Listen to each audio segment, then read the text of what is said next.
Hey, my reactor, so I'm on chapter 8, Bernice. Clutching the twins in her arms, Bernice glanced over at their dead mothers on the bed. A sliver of fear crawling up her spine. Had Mrs. Lange's eyelids been open a few minutes ago? Was she watching her? Bernice told herself to stop being silly, that she must have been imagining things.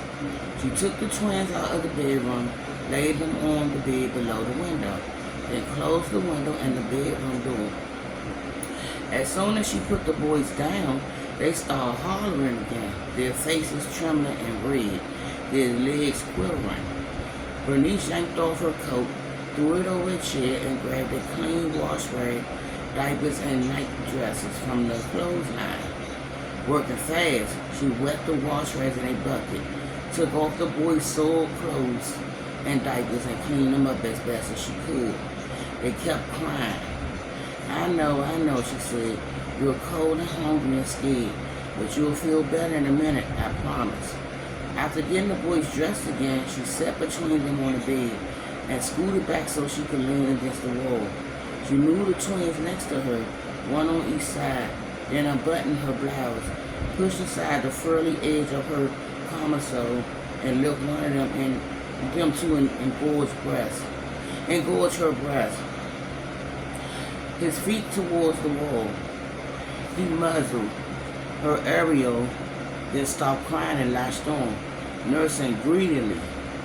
A sharp pain shot caused her nipple and she arched her back, sucking air between her teeth, then lifted the other baby to her free breast. He immediately started drinking. After a few moments, the pain began to throb and ease, pulled from her body with every gush of her copious milk. Tears spilled down her cheeks as she closed her eyes, fresh grief threatening to swallow her whole. Every ounce of her body ached for Waters, with his small mouth at her nipples, his soft hands in hers as he nursed. It seemed like only yesterday she marveled at his tiny, perfect fingernails and pink skin, had stroked the downy hair on his small head. Now he was dead. He never drank her milk again. It felt like a knife in her chest. Then she had another thought. Did babies nurse from their mothers in heaven? Would Wallace still need her when they were reunited in God's kingdom? She couldn't wait to find out and prayed the day would come sooner rather than later. Then fear tightened her throat. She had cursed God so many times after her son died, had almost killed herself. There was no guarantee she was bound for heaven now. She shook her aching head. No, she couldn't think that way. Knowing she would see Waters again after she died was the only thing that kept her sane. She opened her eyes and looked down at the twins, heartbroken that they weren't Waters, at the same time astonished and grateful to be feeding these small strangers. Surely she was saving them from certain starvation. Surely God would look on it as a favorable act. Maybe he had allowed her to know this pill industry so he could lead her to the twins.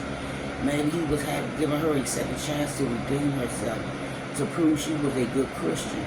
Normally she hated when people said everything happened for a reason, because what reason could there possibly be for her husband to be shot in the head during a war? What reason could there be for allowing Waters, a perfectly innocent baby, to get sick and die?